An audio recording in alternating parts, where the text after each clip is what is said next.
आप बेटा, संडे था, मुझे आपसे बात करनी थी। इस वीडियो में मैं ड्रॉप करने को लेकर आपको बिल्कुल नहीं बोलूंगा कि करना है। मैं एक्चुअल में जो बात बोलूंगा शायद आपके दिमाग में कुछ कुछ चीजें घुसने लगें और शायद आप बेहतर सोच पाओ। इसके अलावा और कोई मोटिव नहीं है।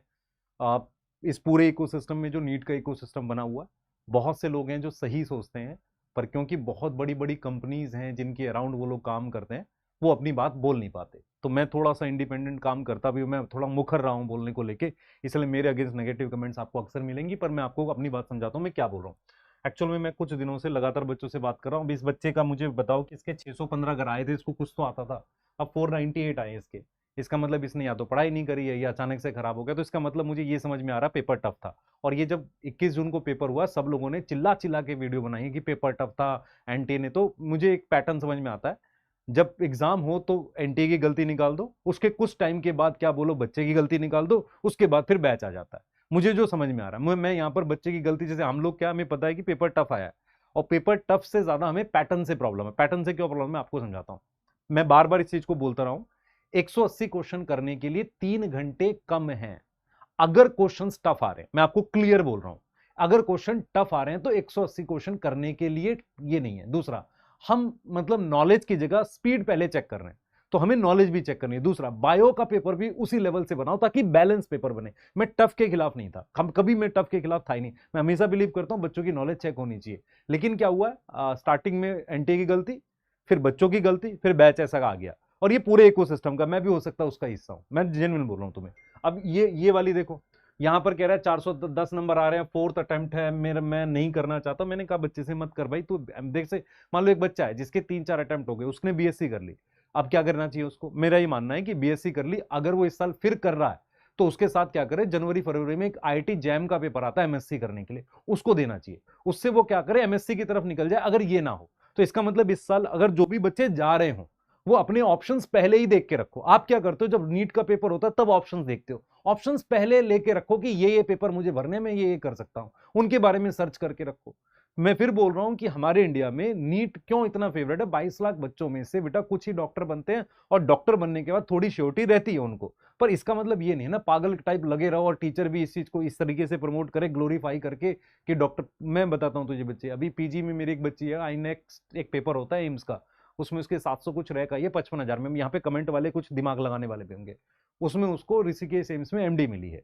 मेरी उससे बात हुई तो उसने बोला कि सर, जो टॉप कोचिंग है ना, जो पीजी के लिए पढ़ाती है, उन्होंने भी बोला कि आप आ जाओ वीडियो बना दो। आजकल वही चल रहा है, मैं रियलिटी बता रहा हूँ। तो उसने ये बोला कि सर देखो, मैंने 2018 में क्वालिफाई किया था, उसके बाद मैंने अब एमबीबीएस कर ली, एमडी के लिए मैंने एडमिशन होने जा रहा है मेरा। अभी तक भी मुझे घर से पैसे लेने पड़ते हैं, किसी किसी चीज के लिए, कोचिंग के लिए लेने पड़ते हैं, कई चीजों के लिए लेने पड़ते हैं, क्योंकि खर्चा उतना बन नहीं पाता। तो इतना ज्यादा ग्लोरीफाई करने की नीड नहीं है इसको, ये भी प्रोफेशन ही है। फिर हम ये बोल रहे हैं कि आप कुछ भी करो। जैसे अपने ने तो एमएससी कर रखी है ना, मैं तो पीएचडी भी नहीं करी क्योंकि मेरे को ठीक नहीं लग रहा था। मैं सिविल्स की तैयारी कर रहा था, 2 बार मतलब मैंने मेंस वगैरह लिखा हुआ है। मैं वहां पे मैं फेल हुआ, डेफिनेटली फेल हुआ, लेकिन मैं पढ़ाने में मुझे अच्छा लगता था, मैं उसमें आगे बढ़ गया। तो जरूरी नहीं है आपको इंटरेस्ट आज पता चल जाए, कल भी पता चल सकता है। मेरी बात समझ पा रहे हो? तो इस बच्चे को मैंने बोला है मिस्सी कर ले, अच्छा किसी की मैं आइडेंटिटी डिस्क्लोज मत कर रहा हूं, आप में से ही कोई होगा। तो मैंने उसको बोला, कह रहा पेरेंट्स बोल रहे हैं। तो पेरेंट्स अगर बोल रहे हैं तो एक बार बैठ के डिस्कस कर कि मुझे कैसे करना है। ऐसे मत कर कि पेरेंट्स बोल रहे हैं या मेरा मन है, मन पे नहीं होता है बेटा, प्लान के साथ जाना पड़ता है। बिल्कुल बता रहा हूं तुझे। बहुत से ऐसे कमेंट्स है, जैसे डोंट पैनिक 569 वाला भी इतने सारे बच्चे देख के पैनिक कर रहा है। बेटा देख, अगर इससे भी ज्यादा कट ऑफ जा रही है तो ये गेम बाहर जा चुकी है कंट्रोल से, कंट्रोल से बाहर जा चुकी है। मतलब 569 इस तरह के पेपर में बेहतरीन स्कोर है, एक अच्छे बच्चे का स्कोर है। अगर वो नहीं पे हो पा रहा है तो जिनके 300-400 नंबर है उनको नहीं ट्राई करना चाहिए। मैं जेन्युइन बता रहा हूं, वो score he out of the reach चला गया। अब ये बात बोले कैसे, क्योंकि बैच लाना है, कोई नहीं बोल रहा है। मैं फिर बोल रहा हूं कि हर कोई कह रहा है कि नहीं जी मैंने जो पढ़ा है उन बच्चों का हो, कैसे हो गया यार? लाखों बच्चे पढ़ रहे हैं, कैसे हो गया? मजाक बना दिया यार सिस्टम का। मैं बार बार इस चीज को बोल रहा हूं कि इन चीजों में मत आओ। हम आज भी फील करते हैं, जैसे हम लोग 17 में 16 में पढ़ाते थे तो हम बायो बढ़िया पढ़ाते थे। मैं कैसे पढ़ाता था, मैं कैसे ऑब्जर्व करता था। 2010-11 में जब मैंने पढ़ाना शुरू किया, बहुत डाटा आता था बाहर से, पर मैंने एनालाइज किया कि पेपर में 80% तब भी एनसीईआरटी से आता था। 10-20% के लिए लोग मोटे मोटे पैकेज कराते थे। तो मैंने उन दिनों क्या किया, उनमें से वो क्वेश्चंस को छांट लिया जो क्वेश्चन अक्सर अक्सर पूछे जाते थे। मैं एनसीईआरटी में पढ़ाता था और उनको करा देता था। उससे क्या होता था, और बच्चे का कंबाइन ठीक हो जाता था। पर मेरे को क्योंकि औरों से ज्यादा टाइम इसलिए मिलता था क्योंकि मैं जब एनसीईआरटी पढ़ाता था और वो डाटा एक्स्ट्रा कम पढ़ाता था, तो एनसीईआरटी को समझाने का समय मिल जाता था। तो अगर आप देखोगे ना, 2010-11 का पैटर्न अलग था। अब क्या हुआ, जैसे जैसे एनसीईआरटी बेस्ड आ गया, लोगों ने दो तरह की अप्रोच रख दी। ऑफलाइन कोचिंग वाले कहते हैं यार हम ऑनलाइन वालों से कम है कि हम ज्यादा पढ़ाएंगे। ऑनलाइन वाले क्या करते हैं कि वो एनसीईआरटी को खाली मार्क करके निकल रहे हैं। मैं बार बार बोल रहा हूं कि बायो में टफ बनाया जा सकता है, कब बनेगा पता नहीं, पर हम तो उसी हिसाब से पढ़ा रहे हैं ना, पिछले 5-6 साल से 7 साल से हमेशा से पढ़ा रहे हैं, हम लेवल उठा के पढ़ाते हैं। तो मैं बस ये समझाने की कोशिश कर रहा हूं कि टीचर्स को हमेशा एक अच्छे लेवल से पढ़ाना चाहिए। उसमें ये सब फर्जी बातें, मैं लास्ट ईयर भी इस बात से एग्री नहीं कर रहा था कि लोग बोल रहे थे कि नहीं जी हम एडवांस का, एडवांस और वो अलग एग्जाम है भाई, वहां 30 क्वेश्चन करने हैं, 20 क्वेश्चन करने हैं, यहाँ क्वेश्चन ज्यादा करने हैं। हमें अप्रोच डेवलप करनी है, जो सीख पाएगा वो कर लेगा, बस इतनी सी बात थी। अब उसमें भाई सबने इतनी गेम बनाई है, मैं अभी देखो 554 बन रहे हैं, ये वीडियोस देख रहा है, उसको कुछ समझ नहीं आ रहा। ये एक बच्चा है कश्मीर से, इसको मिलेगा नहीं मिलेगा, सबसे बड़ी दिक्कत है आप लोगों को ये क्यों नहीं समझ में आ रहा, आप रिजल्ट का वेट कर लो। अगर आप रिजल्ट का वेट कर लोगे कुछ हो जाएगा, रिलैक्स करना, चिल मार भाई, है ना। कोई बैच एक दिन में भाग थोड़ी जाएगा, मान लिया अपना भी बैच है, ऐसा थोड़ी एक दिन में सेल ही पढ़ाएंगे, तो ऐसा थोड़ी भाग थोड़ी जाएगा, बहुत पढ़ा देंगे। अगर तेरे 500 नंबर आए और तुझे सेल भी पढ़ने की जरूरत पड़ रही है तो दिक्कत की बात है ना, फिर तो चोरी गई होगी तूने। क्लियर सा लॉजिक है।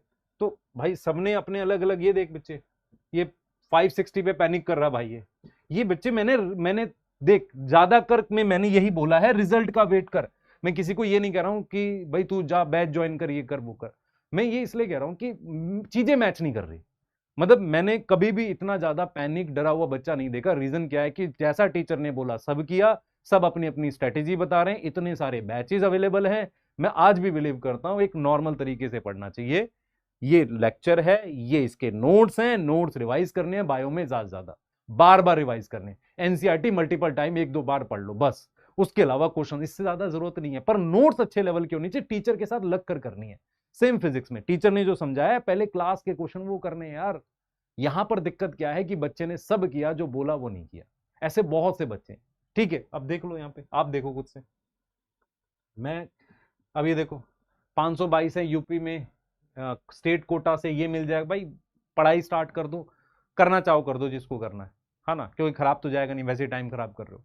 लेकिन स्टिल मैं बोल रहा हूं कि वेट कर लो रिजल्ट का, पैनिक मत करो। आसपास बहुत ऐसी हवाबाजी चल रही है। मेरा तो सिंपल सा लॉजिक है यार, 100-200 और ऑफलाइन सेंटर से 10-20-40 बच्चे आ जाएंगे।